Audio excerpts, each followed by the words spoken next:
Pretty prompt. I know. What's up? Do you think we tell them and let them know we're here?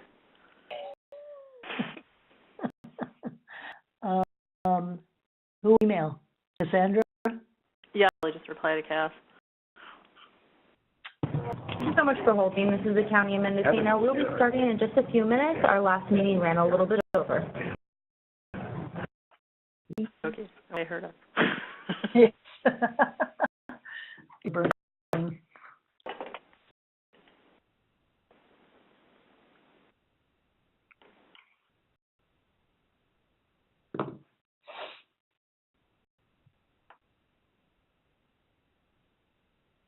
How you feeling?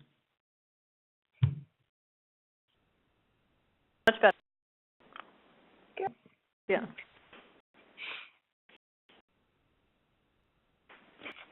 When you're back? Friday night, late.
It's in the business discussion. Okay, this is the state license requirement working group, and Cass will go ahead and do the roll call.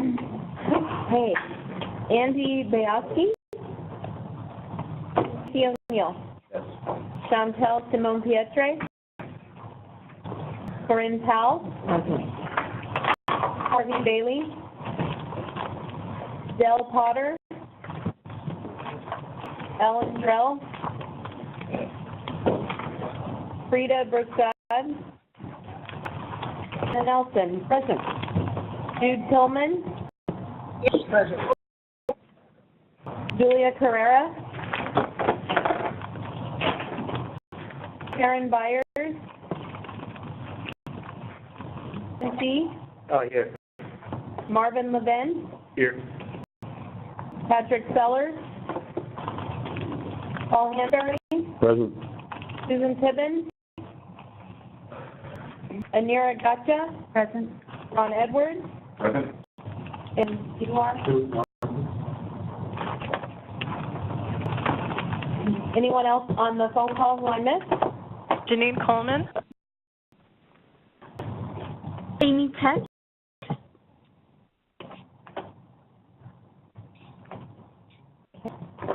Carmel Angelo? Yep. Al Rao? Yep. Diane Curry? Yes. Tracy Flynn. Sarah Duquette. Here. And that's it. Okay, so state requirements. The last time we met was October 5th. We had a mission that we completed, getting something to the board, which we did, and then we did not meet again until today. And bringing the state license requirements working group back together was at the request of all of you. So, with that said, where are we and what would you like to do? We've got a proposal. Casey and I have a proposal. Does everyone want to hear that proposal? Yeah. Sure.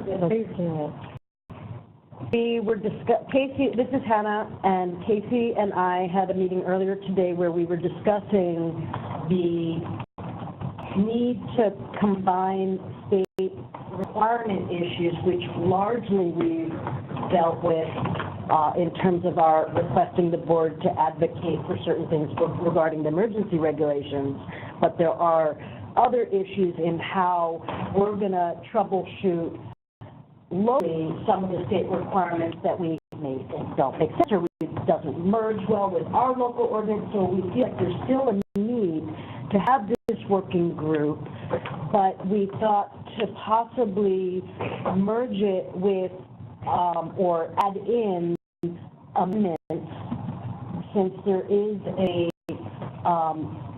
request on the larger table that was brought up at the board that the board was supportive of creating an amendment working group.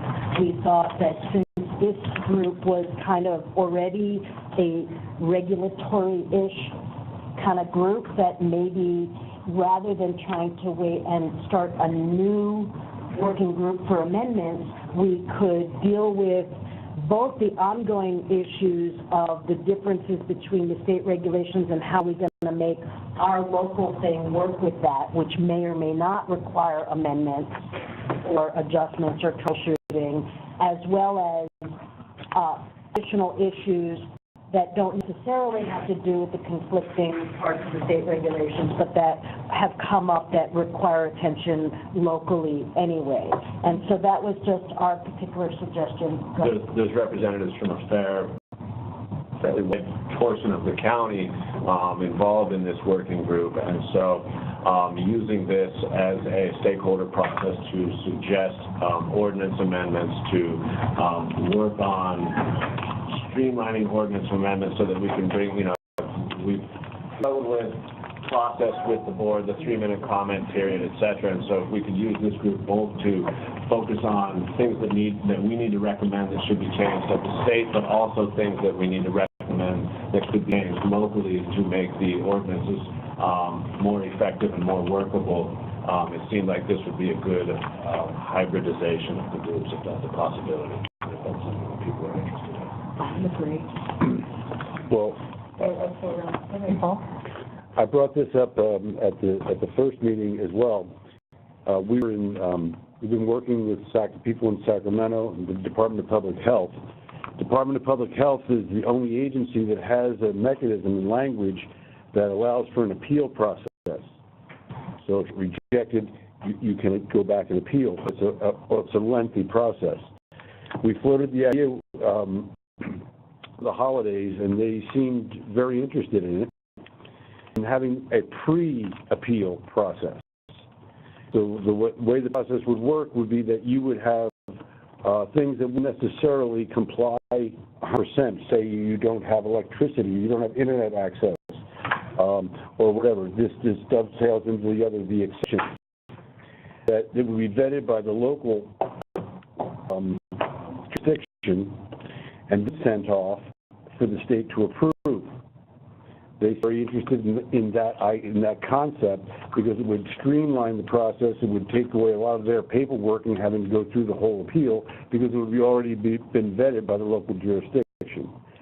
Their real concern was that some of the local jurisdictions in California aren't necessarily qualified to vet these sorts of things.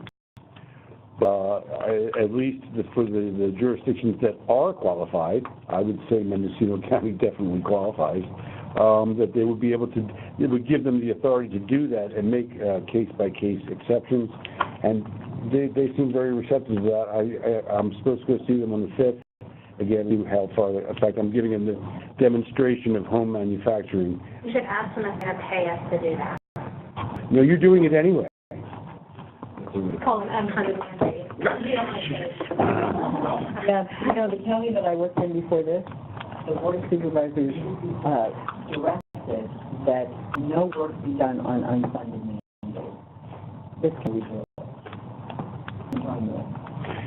Actually, Because that's probably Sorry, on the I'm outside, joking. Mendocino, but all the big guys that will say, well, we're not gonna do this, Right. it's exactly that. We can send it. But in the Good. past, we have a record of not paying. right. Yeah, there's all taxes collected from this group. But the thing of it is that the application is being reviewed, there's site inspections, and it's something you're doing anyway.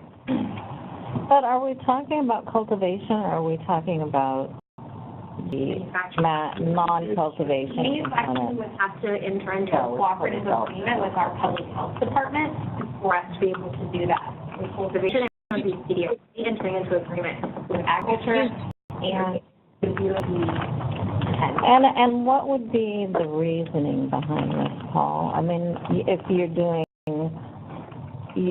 so you're saying you want to come in with being able to get licensed with conditions, or I guess I'm not quite Well, with following exceptions. what the reasoning would be Is this about. manufacturing? This is for manufacturing, yes. And not as much for cultivation. But if you looked at the regs for manufacturing, the security issues, I mean, it's pretty severe. I mean, if I had a home business, I would have to walk around with and sit in and sign out of each room. Walk around with a photo ID badge, you know. Oh, I see. You know, have security cameras in my kitchen. So you're wanting exemptions So you want, from that? and then you would want local to enforce state law. Correct. Or No, it's the other way. Inspecting on behalf of them? No, it's the other way around. Is that because you have to get a local license to begin with, and those inspections are part of the application process, and putting together your business plan. No, Different- different different criteria. license went, we primarily relied on state regulations and it's actually doing their job to issue our licenses fairly quickly. That's the reason why we went the way we did. Excuse me, I can't hear you, and I don't know who the last person was speaking, but every time she spoke, and she's way off mic, and I can't hear her, and she hasn't identified herself. So you all, okay. And then also Carmel, the same thing is happening. You're getting muffled. I think you're way off mic or something. Okay, Thanks. all right. So I think the problem is our local regulations for our business license and our milling is very, very, they're small comparative of the 199 pages for a manufacturing active state. So I don't know what you're saying in terms of you want the local license to count for what the state has. I'm not quite sure what you want. Yeah, the local license would take it. You have to submit a business plan. Yes, no? Nope. No? You just say this is what I'm going to do. Yeah, you have to we check to make sure the zoning's right, we check to make sure the building occupancy is correct, like what you're doing, but it's not like cultivation where you have like an operations plan that gets reviewed. You don't do that. not for No. non-cultivation? You rely on the state to inspect, let's say, manufacturing, Yeah, we're not manufacturing like this, we're not inspecting manufacturing facilities like the state is. It's essentially when you're applying, we make sure that all of the things are correct for your planning questionnaire and your building questionnaire, and the buildings are up to code for what activities you're doing. But we're not doing what the Department of Public Health is, which is like, looking at your operations plan, inspecting you, all this kind of stuff. We aren't doing that. The most we're doing is if you're using chemicals, you have to register with the state's program, and our local environmental health can do that because we work with that program. So it's a lot different of what public health's actually doing and what we're doing for manufacturing, which is like this big, and they're like this big. So quick just quick around, everybody feel pretty good about combining the two working groups to do local ordinance amendments along with state suggestions and such? Does that make pretty good sense to everybody?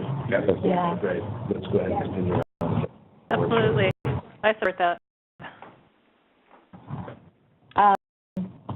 I think that's a good idea, and I think it's a great idea to address, because if we're going to make any more suggestions on the current regulations that came out, now that they're going to open it up for regular public comment, do we want to kind of meet that with any of the changes we want to make to the ordinance? And Sarah and I have already talked about some of the issues that are already kind of looming, like cultivation area and our permit types versus their permit types, and how we're going to kind of work through that. We could come up, this is Janelle, we could come up with somewhat of a punch list, because I know County Council Matt has also been kind of creating an ongoing, so to speak, of amendments and cleanup language and that. So that could be something we start with. So it could be married to state license requirements and local ordinance amendments altogether. And then you're marrying them at the same time. Faster process, much more efficient. Do you think, Janelle, it would make sense for all of us outside of this group to possibly email our list to you, and then you could consolidate it? We could do that. Or Oh, for sure.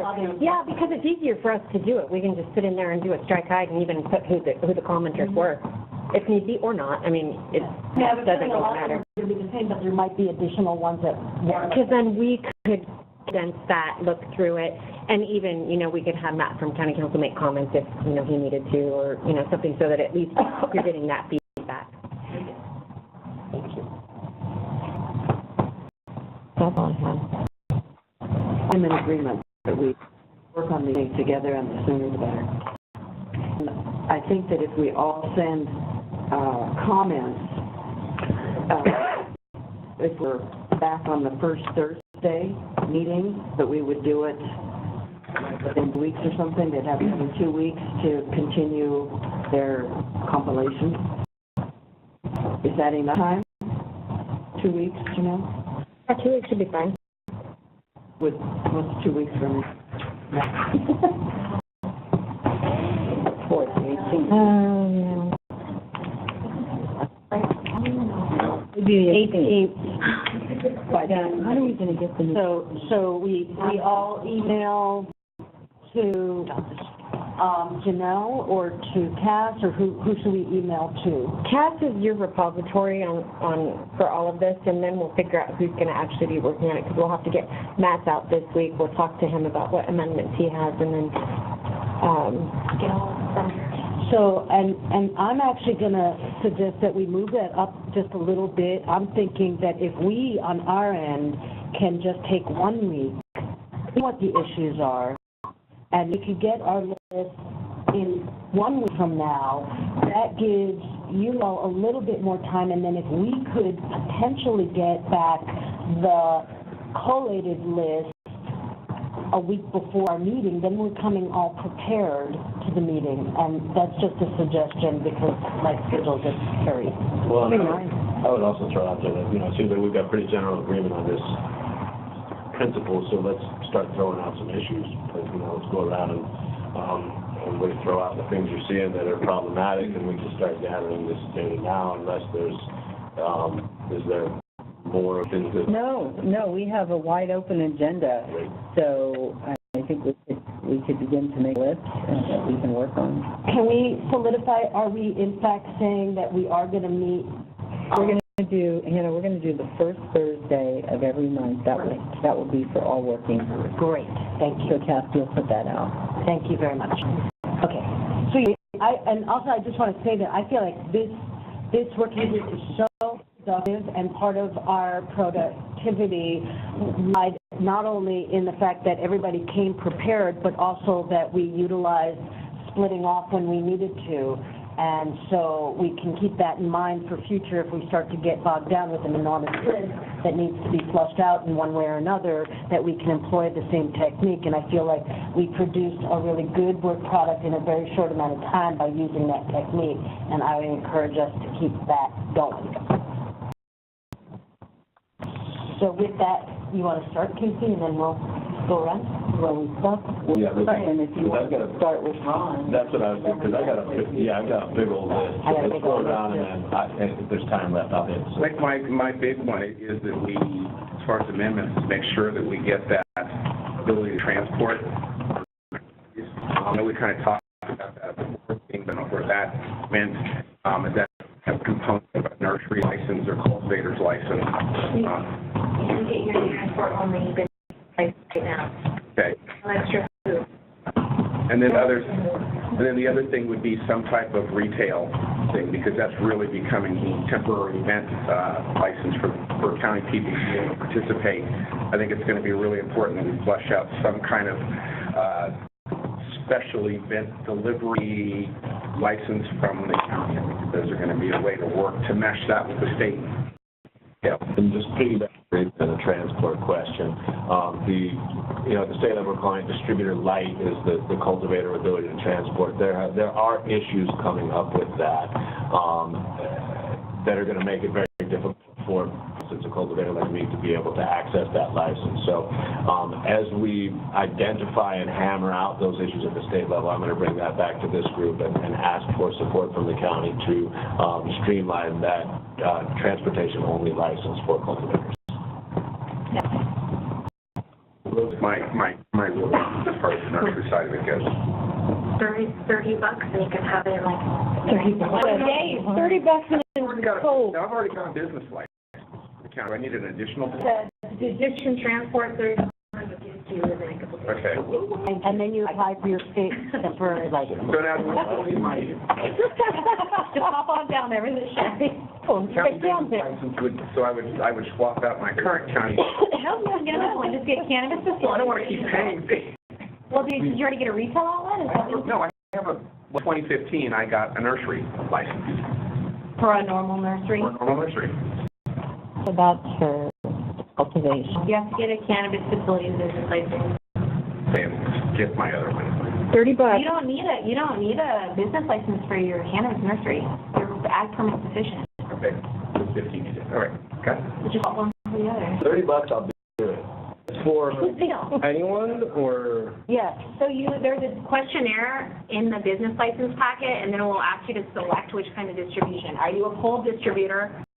Are you a cultivator that wants a distribution transport only, or are you a transportation company that's just moving from A to B? So you get a questionnaire. If you're a cultivator and you want a distribution transport only, click. It's like super fast.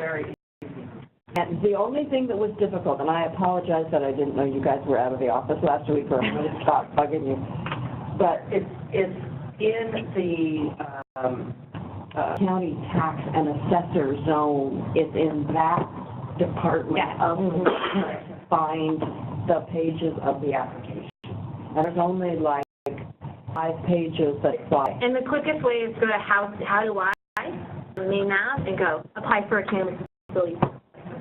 So for that, do you apply for the state distribution license? Yes, you do, this, not self-distribution, but distributor transport. After you get your local business license, then you have to go and get your state temporary or regular distributor transport license. One is not good without the other. You have to first get the local, but then you must get the state. And we're streamlining for cultivators. Exactly. So the only other confusing thing that I saw is that there's 2 questions on page 17, and one was intended to ask if you're just doing this for your own farm, and the other one was intended to ask if you're kind of doing it for others. But the way it's worded, you could get confused and think that you want to mark both boxes because it looks like you might want to go to a different kind of facility, and I think that they didn't intend to be confusing. They're just trying to separate that out. We're trying to figure out which one is transport, because there's this small provision that talks about fleet management. So if you're an actual transport company and you have like 5 vehicles and you store your vehicles, and you actually care where you store it, So that's how we're trying to do it, so that if you're just a cultivator wanting to move your product, we're going to issue the license quickly. But if you're an actual transporter, maybe you transfer your own product to other people, that you have a fleet of vehicles, you're storing them, all this kind of stuff, other provisions kick in. And actually, I've got a suggestion on how to change that, but I'll talk to you afterwards. I think, though, that people should be, and I know this is off topic, but please be aware of reading what the requirements are at the state level, because manifest certain types of requirements as you're transporting. And so if you want to avoid the CHP stopping you, even though you might have your local business license and your state license, doesn't mean that you're doing it properly. So just a little free legal advice, please. Look at the state regulations. They're not that complicated, but you need to follow them. So the state has a transportation distribution license? Yes. Transport only. Transport. Yeah. So it does not fulfill the functions of taxation or and will not allow for transport to retail. It's transport either to manufacturer or to A processor. distributor. Or processor. The transport between licensees, transport only, and the big D, it's like distinguishing the big D distributor versus the small D distributor. The big D has responsibility for the lab, for entering it in track and trace, and for collecting taxes. The small D distributor only transports materials between licensees. But there's one more breakdown there, and that is that within the little d, as you're calling it, it splits off into doing it for others versus just doing it for yourself. And there's a big difference in the state requirements if you're doing it for others, and that is that your vehicle has to be a vehicle for hire, which is a different registration, a different whole thing. So just be aware of that. That's So, not really true. I mean, I think you're distinguishing, I think you're right about the cultivation versus the other sector, small d, but the other sector, small d, doesn't have that onerous requirement in terms of the vehicle.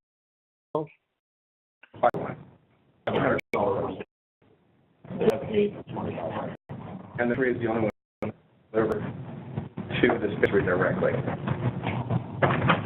And the three is 500. Either way, license, clear you, and as long as you comply with the state, you're good with us. Well, you were saying. Sarah Duquette is getting the gold star of customer service today. I just want her to help. She's here to help.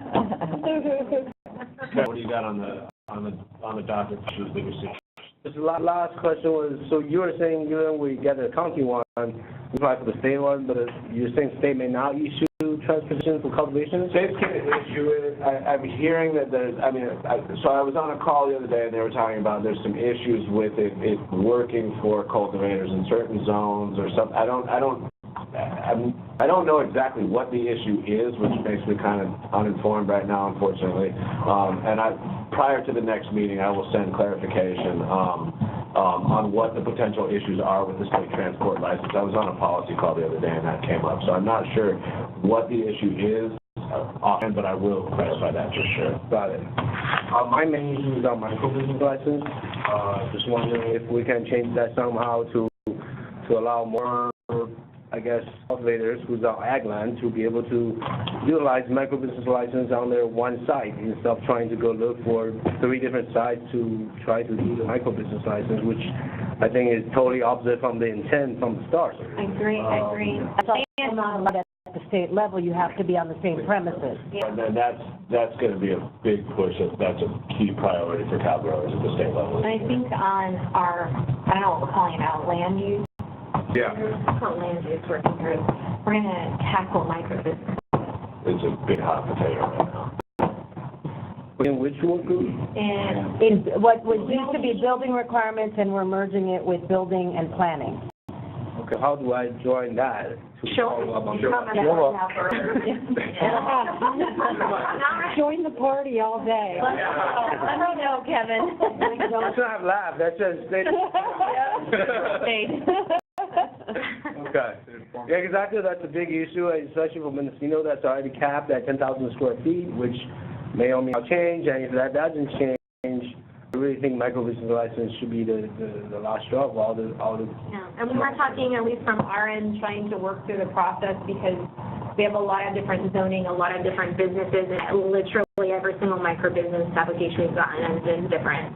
And then there's new state regulations and the combinations of 3, and then a minimum of 3 or 4, and potential issues. So there's a lot of work that needs to be done in micro business, both here, but also in So should I be managing that group, or should we follow up that issue here as well?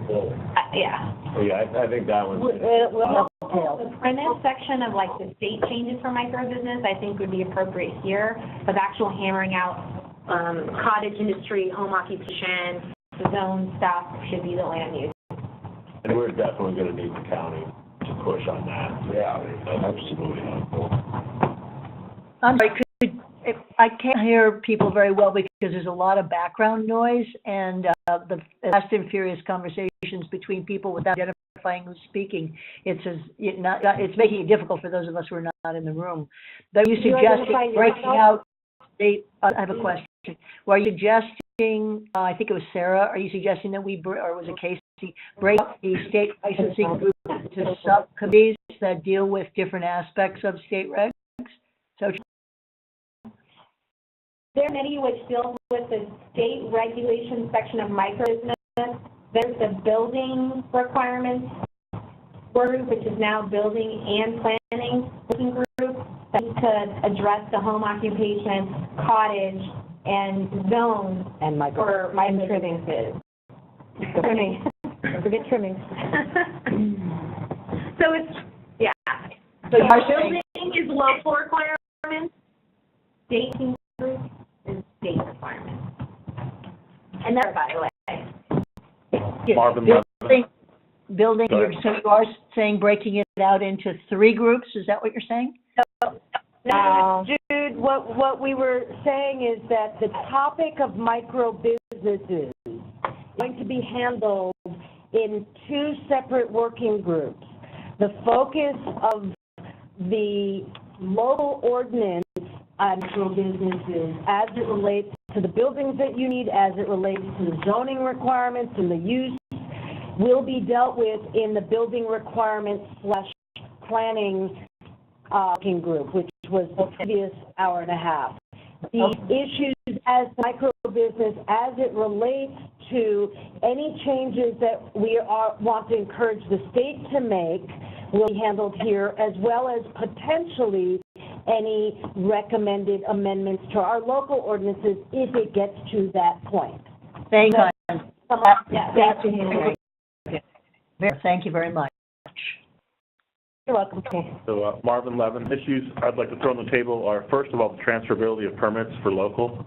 I mean, as far as this business is harder and harder, and as far as needing to be able to have investors to help us be able to compete with it, there's no way to do that without transferability of permits. Not no way, but it's going to make it a lot harder. And likely from talking to other legal counsel about it, alcohol doesn't have the same things where what I proposed would be that we would do like alcohol already does, where somebody to get on first has to get on the permit, be approved as well, and go through the background checks before they can take over a permit. So you can't just transfer it to anybody you want. It's got to go through the same process. But if we can't do that, how do we attract investors to keep up with the changes that are going on right now? How hard it is to actually survive in this business. I think you're right. I think that would be a good topic for this group, because then you can bring back something that's a process vetted out to the board, rather than letting them sit there and try to. Right. Right. We should put the exact wording we want. That's right. To it. That we want this exact wording. Please make these changes. We could even run it back and forth through legal counsel before it lands in the board's lap. That way, we have something that's well, a good idea. Second small issue I raised with the supervisor a couple of months ago is, and I think it's even becoming more important as more and more people are considering dropping out of the program and not sure what to do. For some reason, we're only allowed 200 square feet without the permit. The state itself says 500 square feet. Why is Mendocino County, which was letting people have 25? Oh, wait, key clarification, the 500 square feet is if you are, the 500 square feet for medical is if you are actually involved, like you're the caretaker, you're providing the health and services and necessities of that person. So it reads like it's an easy win, but it's not. But one thing I would add is that Just two people, sorry to cut you off, but I mean, three people living on a property. They couldn't have their own, just two people still low. But more specifically, People v. Kelly still stands. So there is no limit that can be put on what a personal cultivator needs for their personal medical use. And so the 200 square feet, at some point, there is a fair possibility of a lawsuit there if there is an enforcement action involving personal medical cultivation that is larger than 200 square feet. That does leave the potential for a lawsuit under People v. Kelly, which is still precedent. So that is something that the county may want to revisit in terms of the MMSA included the 200 square feet and the 500 square feet max for caregivers. The MAUCRSA removed those limits, to my understanding. So the personal medical cultivation limits are now back to what you need for your doctor.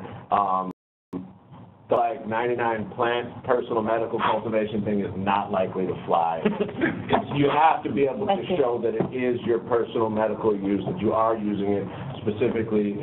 So it does not authorize any commercial interactions whatsoever. It is strictly a personal medical use, but that is another one of those areas that there's been some changes. Is that an easy amendment in our ordinance? No, I say it's not an easy amendment because the board carefully considered this issue and decided to create very strict limits on both recreational 6 plants to be contained within 100 square feet and medical 100 square feet per patient up to 2 patients. Right. Because it wanted to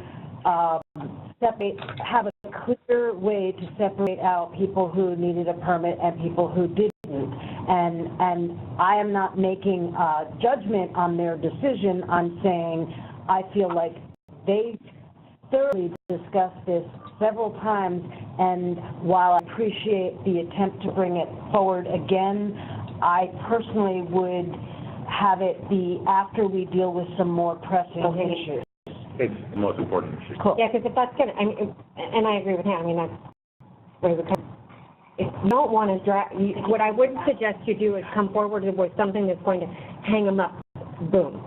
There are some things that we can do that are a priority, that are pressing, not saying that that might be something. I hadn't heard all the details before. Yeah, because as it comes forward, and as this becomes more, you have some history, we have information, maybe down the road, it's obviously something that other people are going to be dealing with in other jurisdictions right along with us. Possibly a waiver for what there's 3 people on site, something like that. I mean, essentially, the option for, one thing that would make, in terms of an amendment for that, would be the option for each medical cultivator who resides on site could have a 10 by 10. I mean, I have the same property on my property. I have 4 medical patients who live there. So that, I mean, and I would agree, though, that let's not distract them. There's too many important issues. Yeah. We can get a little thing like that and eventually whatever. But. Well, especially because it's a hot button. Because what happens is that brings in the residential cultivation issue. Right. And it's it could be something 100 square feet in residential zones. All of a sudden, you're right back in pissed off neighbors and the board getting a bunch of calls and that sort of process. Sure. So, a number of the things discussed. Can you speak up? I'm interested in a number of the things we already discussed. One, in the micro license, the county now accepting applications. Yeah, we have a cannabis facility business license. It's for retail, micro-business processing, distribution, manufacturing. That's cultivation. Yeah, but not the other? Am I missing one? We have a cultivation. I think I got them all. Okay, good. So everything that's not cultivation, you can go apply. We have an ideal facility for a micro license, and we also have a lodging permit and have a resort. It came up under the last topic too. The more detail you can put in there as far as what your micro businesses comprise of, helps them. Yeah, and I mean, those are gonna take a little work. The learning process for micro business, so I will say, those are taking longer. The outside of micro businesses, those ones are moving on fairly quickly, and we're usually able to do a turnaround in 2 to 3 weeks. For non-micro business, that one, we're working on it. But you're talking about the ag department? No. We're cultivation only. Oh. The tax collector is all the business licenses and And zoning is gonna be an issue there, because you're RL, right? Yeah. Or is this a different facility? FL. FL for micro business is gonna be really difficult. For manufacturing is currently allowed on FL. We're gonna have a war over it. I think you raised an appropriate point. Figuring out the zoning that's appropriate for micro businesses, given the needs of the existing cultivation community and the requirements of existing zoning codes. I think if the two working groups work on it and that's clarified, then we'll be able to process these a lot quicker. And that's why in the previous working group, where we're dealing with building and zoning issues, we can really get into the meat of that at the next meeting. Janine, I have a question regarding that. Hold on, you hold on just a second, Janine. Go ahead. My background in the county is I worked with promoting the county. I used to be chairman of our county tourism promotional board, and I'm one of the founders of our lodging business improvement district. I remember very clearly when the wine, the inn owners and how come our wine is going to home and not enjoy the bottle going there? And the main question that happens here is why is there like steak and some of our products maybe not in labs in the area? Because there's no business here. The county has no business that has technology. And this is the same thing that happens with the county tourism economic development. You know, what might is we need to kind of like, in our situation, we have a resort. We're ideal for micro license. These zoning laws, we have a facility that's been a farm since 1890. I'm not saying that it's not an ideal location, but the state, a micro business is probably one of the most complicated things outside the cultivation process that we're dealing with, of figuring out combinations that you can do, where you can do them, what's a good fit, and frankly, we don't have to figure it out. And we don't. Part of the problem is that the micro business is sold as a panacea for the small farmer without at all considering the local land use requirements. And that's the big problem, is that it was one of those like carrots that put in Prop 64 to make us all feel good about it. But the reality of it is that it does on the ground, it's a nightmare. And so that's it. And unfortunately, it's different. Every single one, there's no one size fits all. And I'm disappointed with the state and what they're allowing to be a micro business or not. Like, I wish they would have been doing processing, because that makes sense to me. Yeah. Can I ask a question?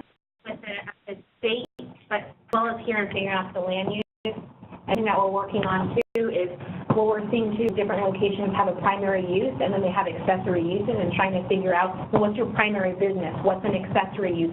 Can we make it work on your zone? So it's a work in progress. This ordinance went live months ago. So I've been at this for like 4 weeks. And we're at cultivation for like 2-3 years. So, you know, I think with the working group, we can make significant progress over the next few months. So I just say, participate, we know what you're saying, and I think that there's room where we can improve, but it's not going to happen in a second. But I think we can nail this out in 2018. Okay, Janine, you had a question? Thank you. Yeah, it pertains to the micro business, and I agree that I get the impression that the state requirements did not really consider the reality of the situation for rural producing counties. And so my question and suggestion is around taking initiative to develop a set of parameters that would be appropriate for a rural producing county to consider multiple premises under the microbusiness license, and then offering those recommendations forward to the state. And so my question is, would those parameters be defined then in the building requirements and building planning group to kind of explore the potentials of what a multiple premise microbusiness looks like, appropriately pertaining to zoning and land use, and then maybe offering that forward to the state as a model and a solution for other rural producing counties through the venue of this working group. So I think that the premise thing is a state issue. It's not a local issue. And piggybacking there, I think this is... And I think this is the right group to handle that and offer them recommendations, because that premise thing is a state thing. Right, but I think that what Janine's suggesting, which I really appreciate the nuance of it, is that, and this is Hannah, Janine, that if you know that it's a state issue and that we have to advocate for multiple premises, she's suggesting, if I understood what she was saying correctly, that because it involves taking into account zoning issues at the local level, that if we use the other working group to develop what ideal considerations would be for micro-businesses on several premises and offer that to the state as a model for rural producing counties, so that with our argument that we should allow multiple premises for micro-businesses, we offer them a template of this is how rural communities have to consider the land use aspect of it and why it could work for us if we're asking for multiple premises. Is that what you meant, Janine? That is exactly right. Thank you, Hannah. I'm glad that the conversation is shifting a little bit in a more positive direction. The micro-business license is not a nightmare. I've been spending night and day with it in every detail of it. It's not that difficult, really. And it's an option for very small businesses to work together under an umbrella. And so it allows us to survive. It's a lifeline for many of us out here. And it's also that this is a very good idea, what Janine has suggested, what Hannah recaptured. And I don't know why it's not in the state regs committee. I mean, if I have to join another working group, I think I'll shoot myself. But it's also there was something but I'm having a hard time following Sarah. I think there's something about your positioning to the microphone, so I'm not hearing what you're saying particularly. But it is. I think that this is doable, and I think it belongs in this working group. I think in doing in this working group, there's not a problem for us to say one business has 3 locations and we know about that. I think that recommendation could come out here saying in rural communities, it works for a microbusiness to have, or one company has a retail on a commercial site and has, 2 at a different site. It could go back to the other one. It could be a joint effort, but I think it could come out of this one because it's not an issue for locals to have one business that operates at multiple locations, because that happens. I think already. And in fact, there's a bifurcated process in which I think we can immediately from this working group recommend to the state that they allow for multiple premises, while also hammering out in the land use working group the specifics for some of these sites. One of the issues is like a micro-business works great if you're in C2 or if you're in industrial. It's terrible if you're in FLTPZ, rangeland, upland residential, etc. And so there are initial considerations in terms of getting the state to expand it to multiple locations, but then there are the deeper considerations of how do we on a local land use level help cultivators in these other zones figure out how to do a micro-business. So it's not, I'm not saying, my initial statement that it's a nightmare was in reference specifically from the cultivation perspective, and I apologize for that. No.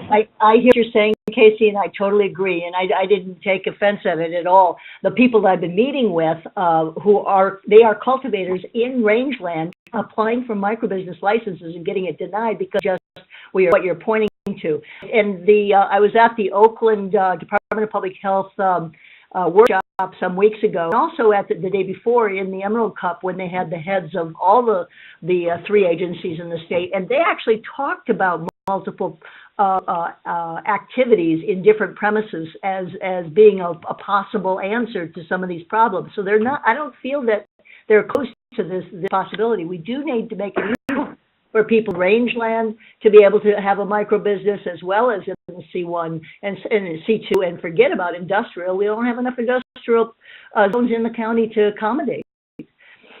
Janine, and I'd like to offer just some encouraging news around a resource that we have. A colleague of ours, Kristen Nevedal, serves on the Bureau's Cannabis Advisory Commission. She's the only cultivator actually serving on that advisory commission, and they have been charged with really examining the regulations and offering recommendations forward. And we've already discussed the multiple premises for microbusiness and those kind of pieces, so we have a really good line of communication open to get these recommendations forward. Okay. And one other thing that I want everybody to be aware of, with each of the suggestions that we have to consider about how to approach the state, we need to separate out, are they covered only in the regs, in which we can go through the agencies as well as Janine suggested with the advisory board, but then there are some issues that are contained within the statute which will require legislative only changes and cannot be changed by regulation. So I think that as we identify these areas, we're going to want to have a different strategy depending on whether it needs to be, whether we need to recruit our local legislators to bring forth legislation, or whether or not we can lobby the agencies as well as the commission to make changes in or recommend changes in the regulations. I have two more comments. Sure. Okay, so one, I wanted to support what Mark was saying about transferability to other businesses. I've never heard anything like this where somebody who happens to grow before 2016 carries licenses, that you have to put huge amounts of cost and efforts into getting a property into compliance.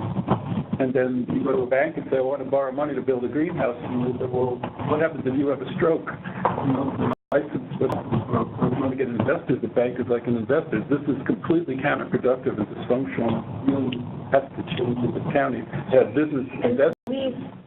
For 2 years. Given the limited time, let's get the issues on the table. Okay, the other issue I wanted to bring up, which is one of my pet things, was we're off the grid facility, we're on power system, and I have knowledge about that. I really believe that we could educate the state and the county on the ecology of power systems. And a lot of this is information and ignorance about generating and the balance of when you have the sun as the primary source of power growing, and you need something when there is no sun, and putting these limitations on generators and the new technology that's coming out in batteries. This really needs to be educated. We have a lot of prejudice about generators being non-ecological, and actually they're very ecological.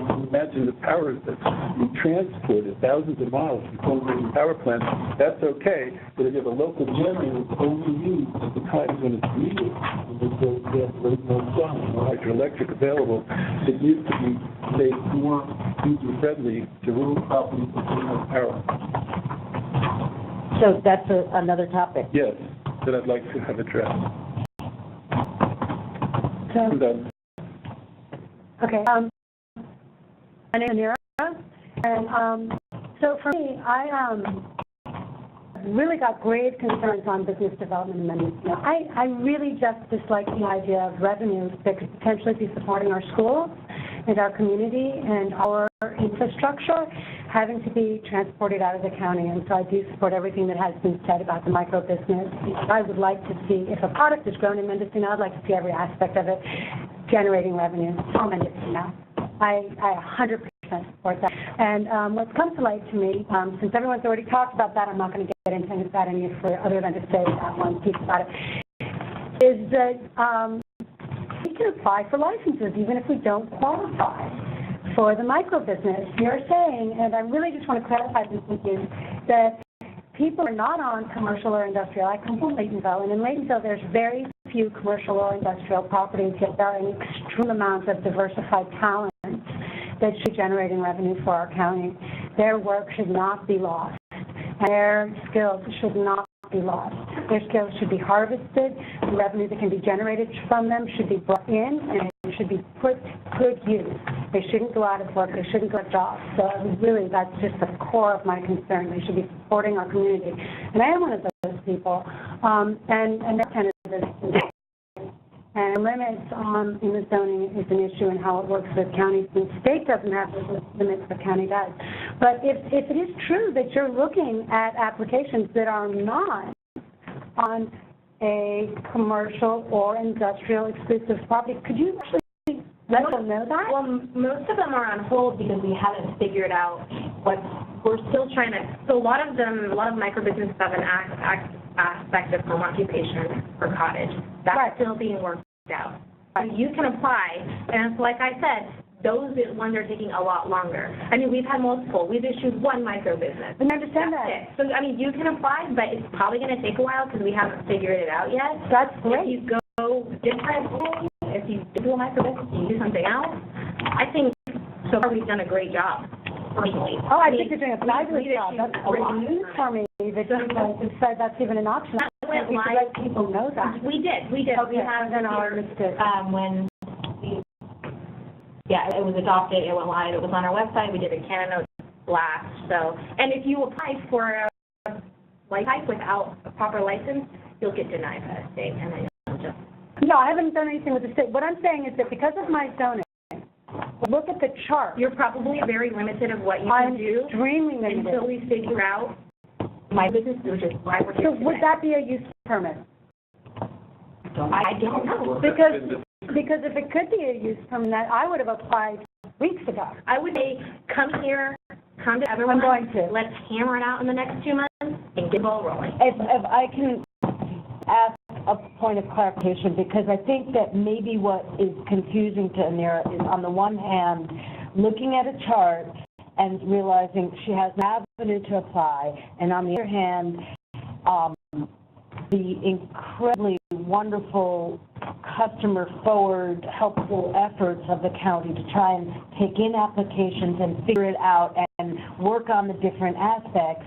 And so I think what just happened, and correct me if I'm wrong, is that she looked at a chart and thought, I can't do this, and then heard you say, no, go ahead and apply. It may I'm not saying go ahead and apply. I'm saying right now all of them are on hold. We've issued one. We've been talking about microbusiness almost every single day for a month and a half.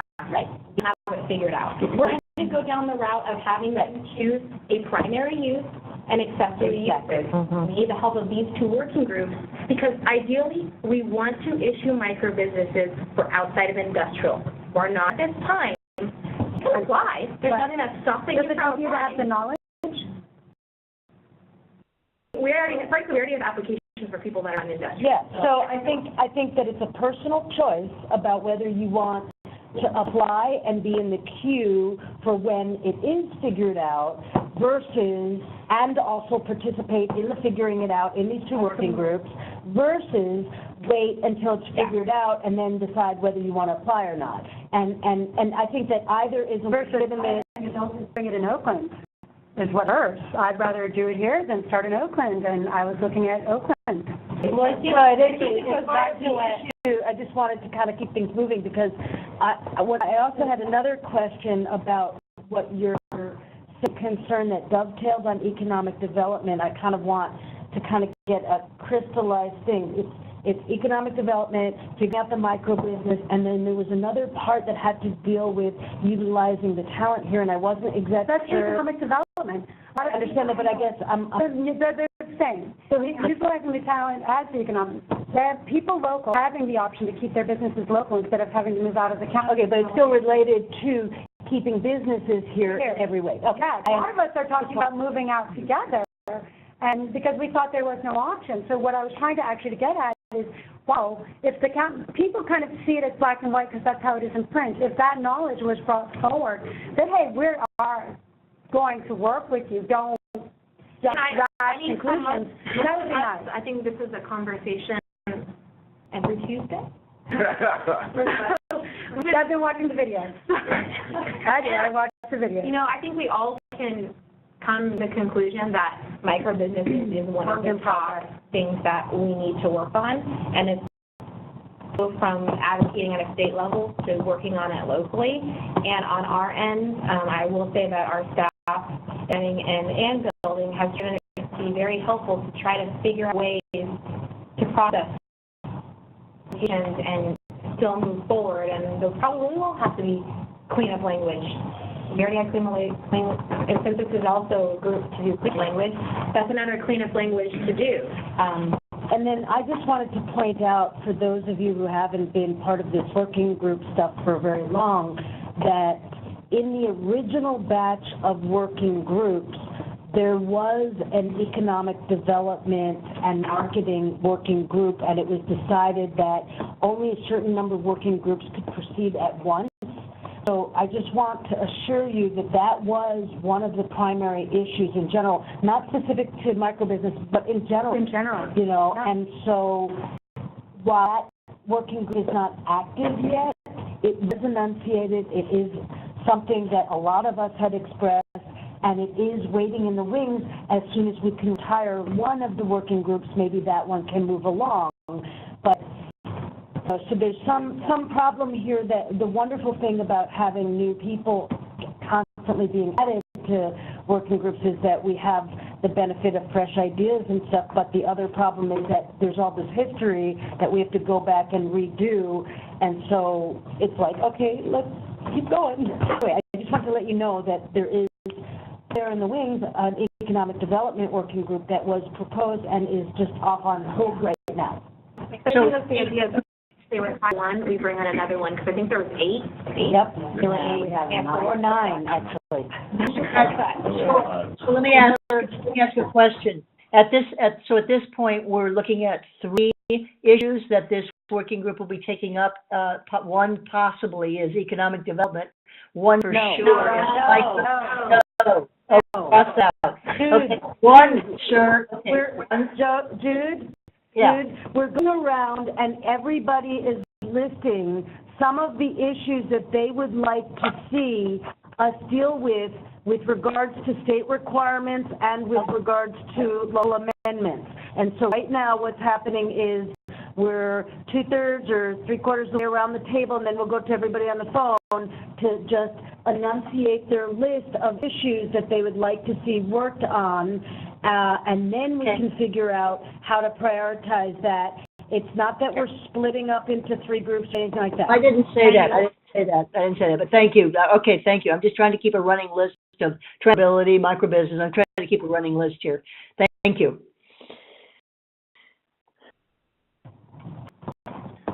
Gavin here. I don't have anything that wasn't touched on. I'd just like, second the transferability, and obviously I think everyone's really concerned about the microbusiness stuff. I'd be interested to participate, outside this, with anyone that wants to start getting some, thoughts or suggestions for, rural land use production and multiple premises for the microbusiness. But yeah, that's all I got.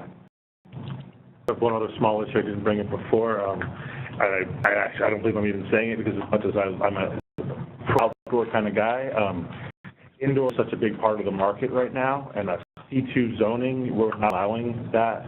Like everywhere else in the state, they're allowing C2 zoning to be used for indoor. And as far as making property more valuable in this county, if you're running a business and you've got, let's say, there's one property I'm looking at that's 20,000 square feet. Well, there's a few things we want to do in their processing center, possibly rent it out to a lab. So there's one in town. If legally, well, use whatever space was left over for seats for indoor. As much as I don't love it, we'd have the building sold right away. We know we'd have a way to make the bills pay if we can get it. If the processing doesn't take all the space, or I don't know if that's been discussed or not. For including a microbusiness, but I know a lot of you, when we went through the facilities, there was a big discussion about will it allow in commercial areas, because we don't want the conversion of too much commercial to one thing, because we want it balanced, so we have commercial, so we can do retail, we can do manufacture, we can do processing. So that, if we do go forward with that, I think that will bring back the debate of how much of one thing do we allow in commercial, so we don't see a whole conversion of commercial to indoor grow, where we want it for retail and processing or whatever. So I know that came up before. Sonoma, there's a problem with local businesses being displaced. There's a balance of the board issue. Oh, I understand, but as far as... But I think it's a topic in terms of looking at the zonings that we do have and the uses that are currently allowed. It's a longer process through the Planning Commission and whatnot, but this is part of what we're trying to do, is put out issues on the table and then we'll prioritize them later, you know? Okay. Local amendments, especially for people on less than 10 acres. I've had this brought by a number of constituents. I recognize that, you know, for instance, with the seed nursery, or with the nursery provision currently, it's nursery in addition to your square footage. So, given the limitations on square footage on smaller parcels, it may need to be nursery included in your square footage as opposed to addition to, but there are definitely people who have mentioned that they would like to seek nursery permits on smaller parcels than 10 acres, and if we could come to some sort of an agreement there, I think that would be very helpful. 2 process with CDFW. It would be very, very helpful if the county could issue a statement to CDFW that we would like to see forbearance kick in 2019, not in 2018. At the State Water Board meetings a little while ago, State Water Board said you got till 2019. Somebody said, well, what does CDFW say? CDFW said we don't allow, CDFW said you got to have forbearance this year.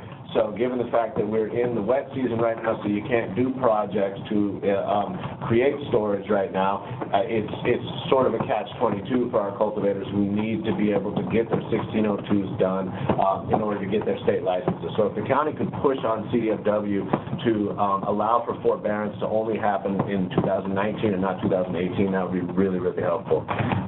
Direct sales is a biggie. You know, anything the county can do to shove the state in favor of direct sales for cultivators. Obviously, track and trace still applies, so the product is all accounted for. It's in a system, so there's no, you know, there's no risk of diversion of the product. So direct sales is really important for a lot of cultivators. CDFA is currently interpreting the 5,000 square foot license to be 50 plants only for outdoor, not 5,000 square feet. That is a huge issue, and full disclosure, one that affects me personally. And so I'm going to be pushing on that at the state level, but I'd also like to see the county. Wait a minute, say it again. So CDFA is currently interpreting outdoor 5,000 square foot to be the same as outdoor cottage, where outdoor cottage is only 25 plants, not 2,500 square foot. They're also doing the same thing with outdoor. But doesn't it say, let me clarify this, because this came from a client of mine who called the state 3 times in the past 2 days. So they were applying for an outdoor specialty, and they asked, is it 5,000 square feet or 50 plants? Yes, that's the language of the regulation. And then they said, well, which takes precedence? And that's not really the way to ask it, but I made her call back 3 more times because CDA came back and said no matter how many square feet you have, you can only have a maximum of 50 plants. That is completely contrary to what the whole reason for having the or in there was, because the whole reason was that some plants are small and therefore you can have more plants in the presumed same size square footage. However, I am letting you know that my client got the names of the people. They were put on hold and went checked with supervisors and whatnot. So currently, the staff at CDFA are claiming that they are firm on this. I believe that that is a gross misinterpretation of what was the whole purpose of the or, and so we have to go full guns and argue this with the state, because this is a critical difference for people.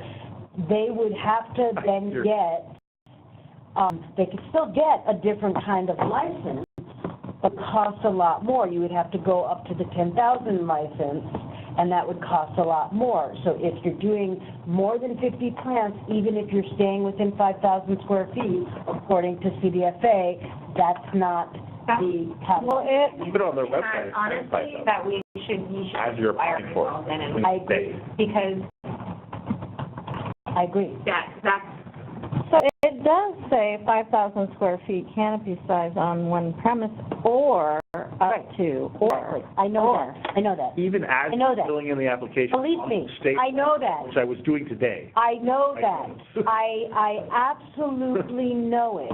And I'm just reporting the 3 separate calls that I made my client go back and call them again and again and take names. Thank you. Okay, because they do have, Yeah, so, We gotta kind of wrap up. yeah, so let me, and Casey and I have a similar list, also the seed nursery, the 1602 stuff, the direct sales, the 50 versus 5,000, remove 4-acre cap on associations, because if they are not putting a 1-acre cap especially, then we at least need the incorporated associations to have the 4-acre cap of the members of the incorporated associations be removed.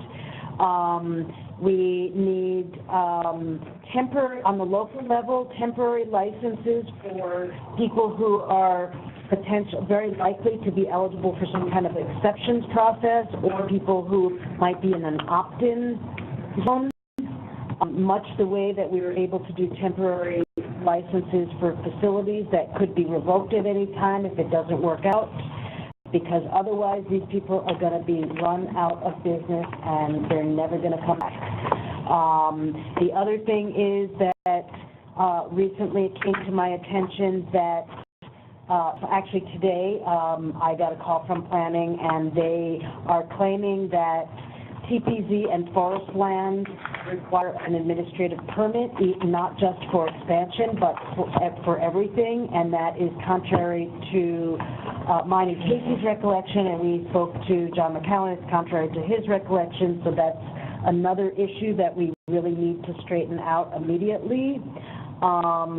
And then there are facilities and ancillary businesses and the issue of the coastal zone, because I've gotten different answers and different opinions about that, and I thought that we were okay with our local ordinance 6.36 applying to the coastal zone, because it really was just licensing the same kind of businesses.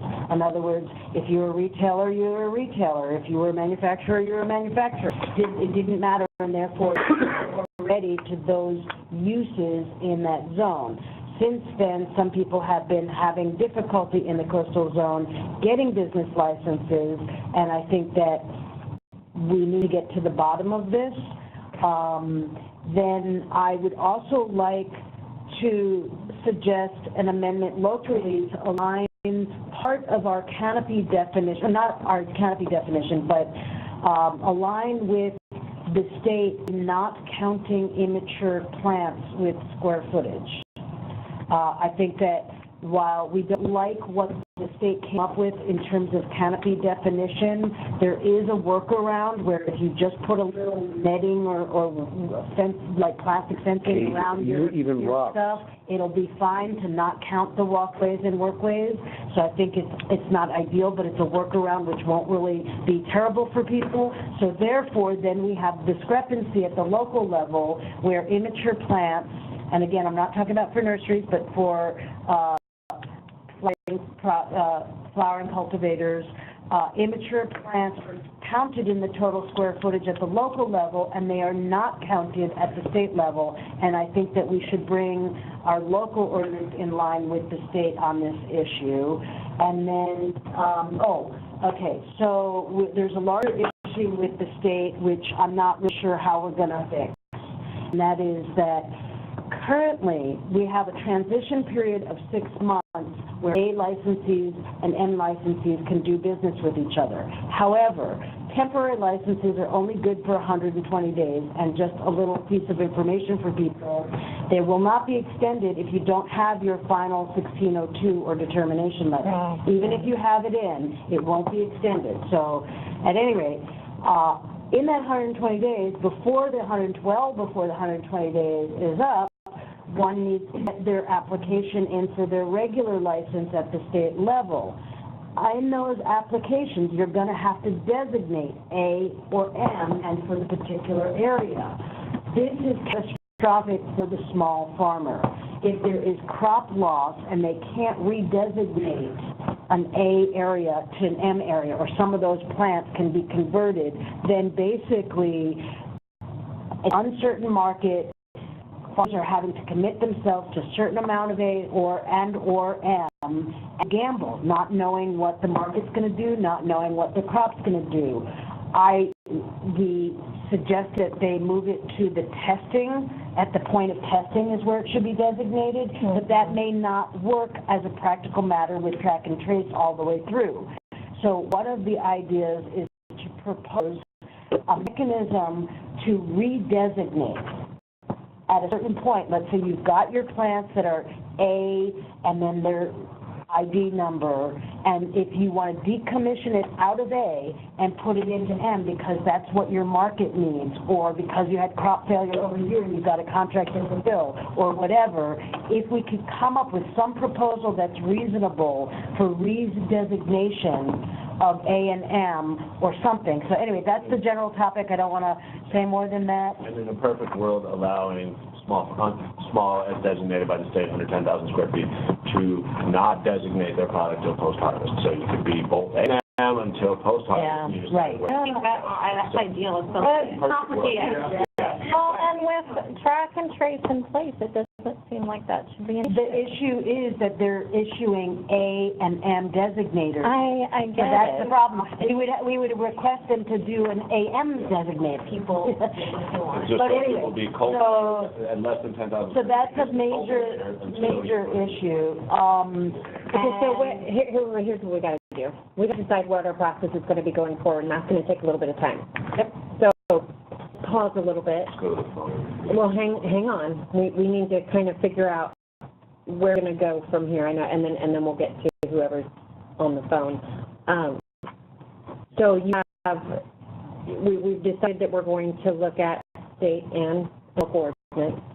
You're going to be submitting whatever your suggested collective changes are to CAS, and then we'll work through that. I think that you're individually going to have to, I know you just went through it, but we didn't get it. Something, send it to us.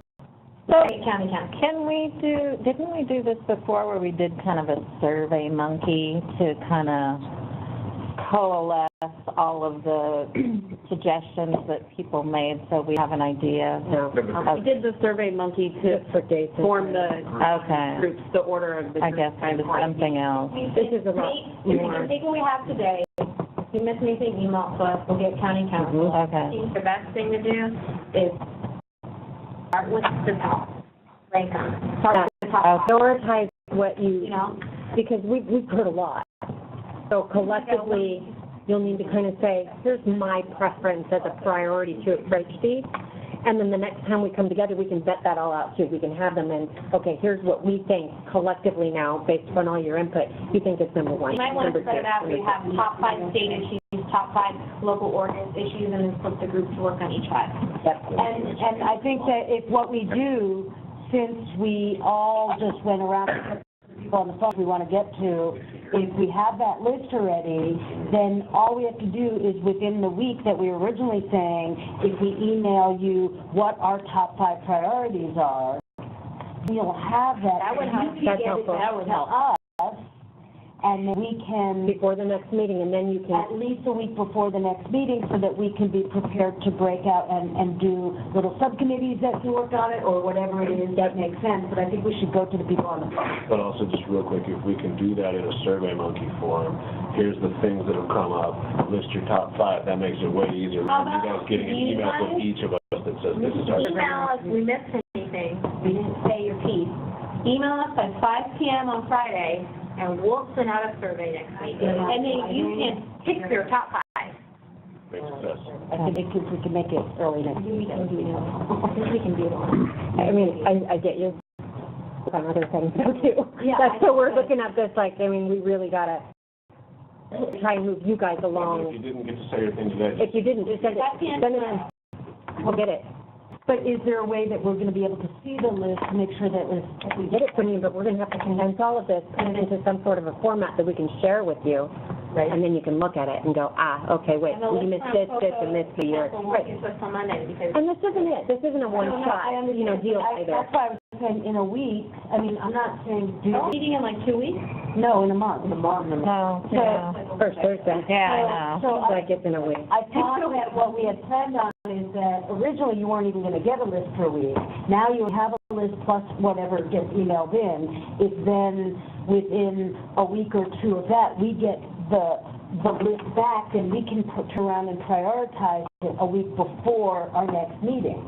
And That all sounds great. does that work for I doubt it's gonna happen. I'm just telling you, I mean, honestly, because I'm just saying. We're not gonna vet it, give us your list. Cass will tell you, we'll get it from one or two of you, we'll get it from all of you. Or I'll get it. And that's okay. 5 p.m. and I get it until. To reduce days later. To reduce views, get us all your stuff, we'll make one giant list and pick the ones you like. Everyone can vote on what's the priority. Right. And then we'll bring the results And on if the you next can't all meeting. agree, we can sit here and go, okay, hang on a minute, why not, or what, just all have your own. And then what the issues are gonna be on the list, because we just went around and covered. Yeah, I mean, Yeah. that was my point, was that I thought that's what we were just doing, was we were creating the list. So can we go ahead, sorry, guys on the phone, we don't mean to ignore you, but did you want to go ahead and provide any input into what you might want to see addressed as well? Are each of the people on the phone now? I don't think you guys have any idea how chaotic it sounds from somebody on the phone when you're all talking over. Oh, I do. On the other end. What you can do is come attend in person. Well, I can't tell if this is, I'm in support of this, the last comments of added things that Hannah and Casey said. I don't know if the things I'm about to say have already been said. I couldn't tell, but I'll just be very brief. I'll just say these three things. And of course, transferability is very important to me as well.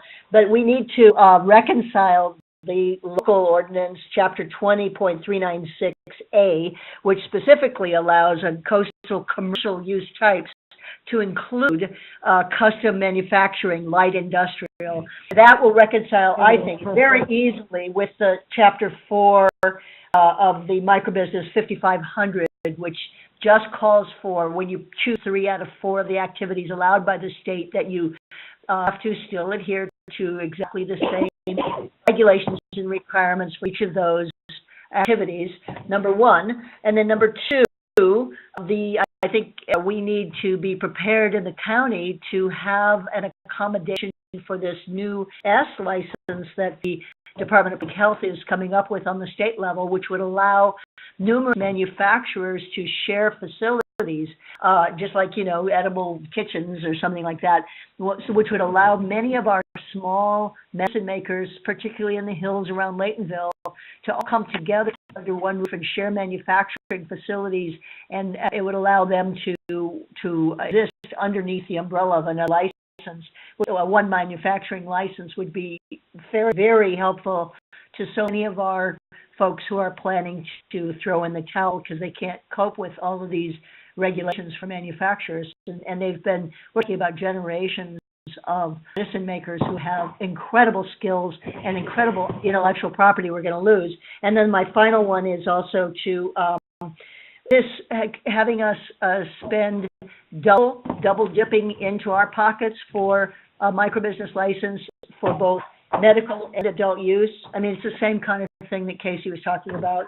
This is crazy, and we need to suggest that be combined into one license fee.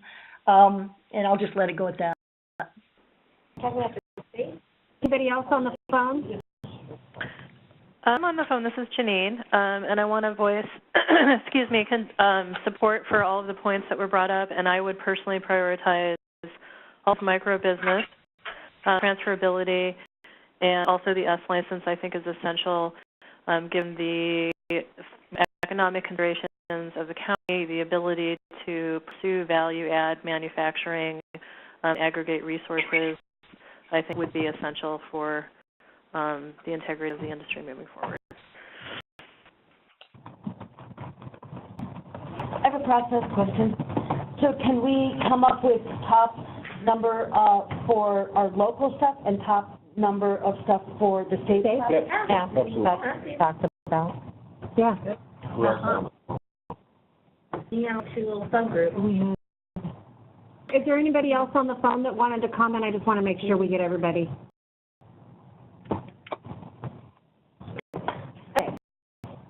So plan, tell us what we're doing. few weeks, if you miss something, fine tomorrow. That's your additional items for the list. Next week, I'm putting together a master list. State stuff, count it up. Fill it out. You pick your 5 of each. And we get it back to you at least a week before, presuming that we get it in enough time. Yeah, we'll put a due date on there, cold letters. Okay, and if you could, just like you guys need time, if you could understand that, like, I can't deal with the deadline 24 hours from now. I just can't do that. Yeah, we're hoping if you get your stuff to us by this Friday, we'll get something out at the end of next week. And Friday is tomorrow. Yeah. We just got it all out, though, so. Yeah, I think I honestly don't think we missed it. As long as you have it, if It there's comes to you in the anything middle of the night. One thing, they start talking about the S license and the shared facilities. A lot of people, that just won't work. That just, you know, it takes, it's a long process for manufacturing, it takes days, and rent and things, and transferring, you need to do it all in one. For some people, they need to do it all in one facility. Well, as licensed is really not a problem. Co-location is not a new thing. We co-locate.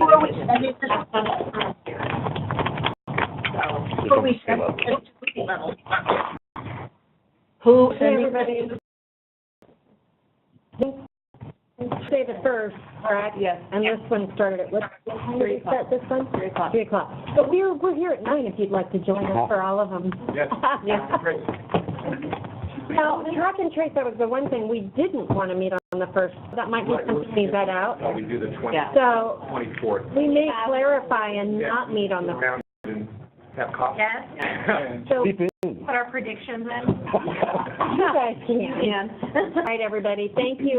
Thank you on the phone. Sorry for any confusion. Did you do the roll call? Yes. I was on the phone, but I didn't know the For which one? track and trace and the one before this. Yes, I got you for the one before this. And it's, I was, but I don't, I was And do we after still, that. is there still a master list of who the signed up for the working group? I think Cass has the original list of who actually signed up the first round. Who's going on now? Is that who added on to? Yes. You're in the club. And Yes. welcome to the party. Make sure